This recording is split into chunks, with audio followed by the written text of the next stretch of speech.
friends. In the time you have on a Saturday morning, I can show you how to make this delicious cheese. In this video, I'll tell you just how long it takes me to get this cheese to the first press. So come on into my kitchen. Let's make some Rosemary Crusted Asiago. Mix together 2 gallons of pasteurized, unhomogenized whole milk and 1/2 gallon of pasteurized skim milk, and heat the milk to 92 degrees Fahrenheit.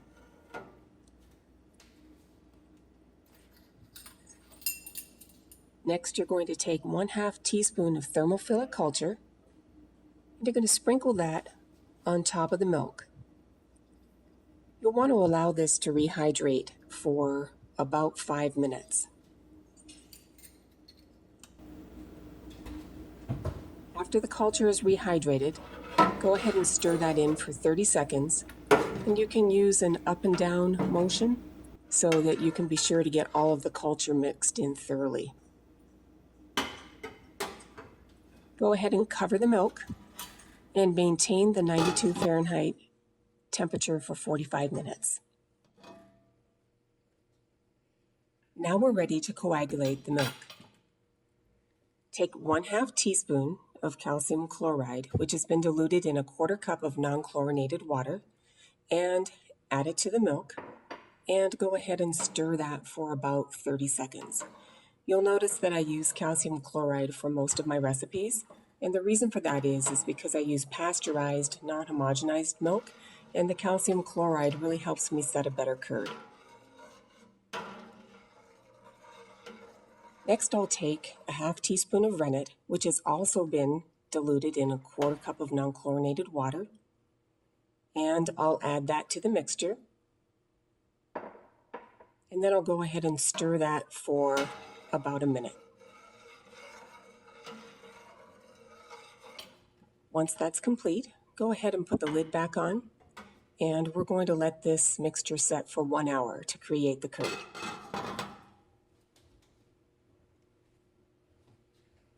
I'm thinking about teaching Yum Yum how to high five. It looks like she's showing me she's ready. The next step is to cut the curd. Check for a clean break, and then begin to cut the curd with a long curd knife, as you see I have, or with any long knife that touches the bottom of the pot, and cut in 1/2 inch vertical cuts all the way through. You'll notice Yum Yum is checking my work. She's my supervisor, I think. And just continue to cut all the way through vertically.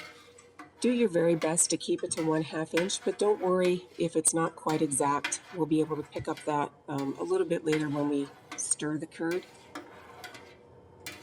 I do want to show you how to do this entire process. So I'm letting this piece run all the way through so that you can see that I'm taking time to make sure that each piece is cut as correctly as I can.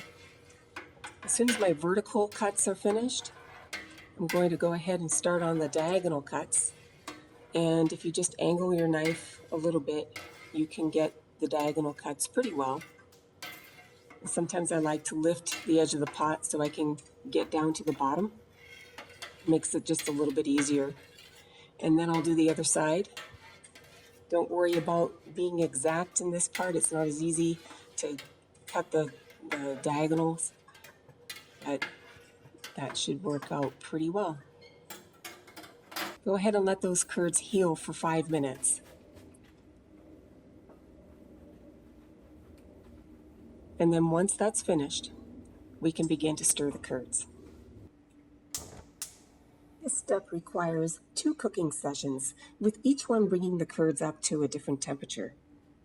Over a 30-minute period of time, slowly bring the curds to 104 Fahrenheit and stir them occasionally.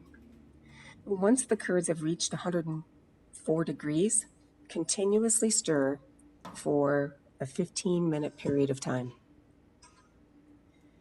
Your goal should be to bring the curds to about the size of dimes, I would say. Here comes my little kitty supervisor. I think she's checking on the size of the curds. So I'm going to go ahead and show them to her and see what she thinks of my work. What do you think, little kitty? Is it good?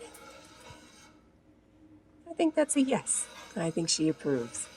You can continue stirring for a total of 15 minutes. Now the next cook occurs by heating it to 118 degrees over a 20-minute period of time.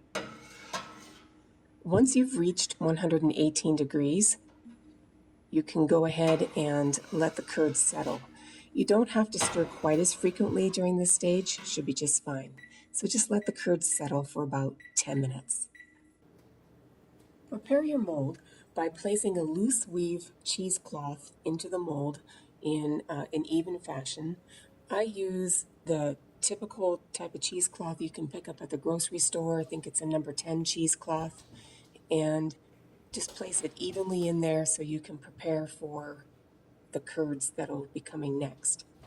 So now what we'll do is we'll drain the curds, and this is the time you're going to want to work quickly because these curds are still sitting at about 118 degrees and they need to be warm and about that temperature when they enter the press. So go ahead and drain the whey from the curds. You'll notice I'm using a very tight weave colander.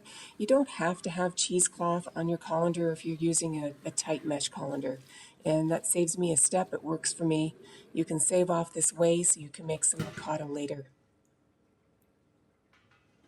Then you're going to go ahead and take those curds and you're going to carefully place them into the mold. And this just takes just a couple of minutes of messing with it a little bit to get it right.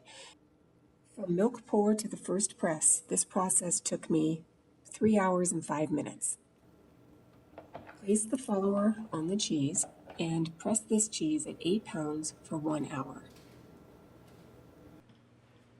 After the first hour press, remove the mold and we have cheese. Take the cheesecloth and unwrap it from the cheese, flip it over, and you can use the same cheesecloth, or if you wish, you can get a fresh cheesecloth. I like to do that because it's a little bit easier to work with than the wet cheesecloth. Place it back into the mold, and then we'll press it again at 8 pounds, but this time for a total of 8 hours. Once the press is finished, place the cheese into a brine and brine it for a period of 12 hours, being sure to flip that cheese at the halfway mark to make sure that the salt is all the way through evenly. Remove the cheese from the brine, dry it off with a paper towel so it's pretty dry to the touch. Then take the cheese and place it in an air drying area for 12 to 36 hours depending on the humidity of your room. Once it's dry, take some olive oil and spread it on the top and the sides of the cheese. Use just enough olive oil to enable the rosemary to adhere to the cheese.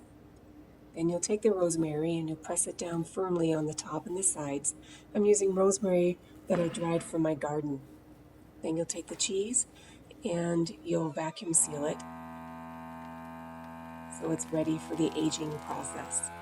Then you'll take the cheese and place it into the cave and age it at 54 degrees for at least 3 weeks or longer if you can wait. We're really looking forward to this one. This cheese takes just 3 weeks to mature, and I am amazed at the flavor profile it developed early on. In the short amount of time, the rosemary has already permeated into the cheese, and the cheese itself is semi-dry with just the right amount of salt. So this cheese was a huge hit at a recent dinner party, and already my friends and family are asking me to make this one again. Thanks so much for watching. Like and subscribe.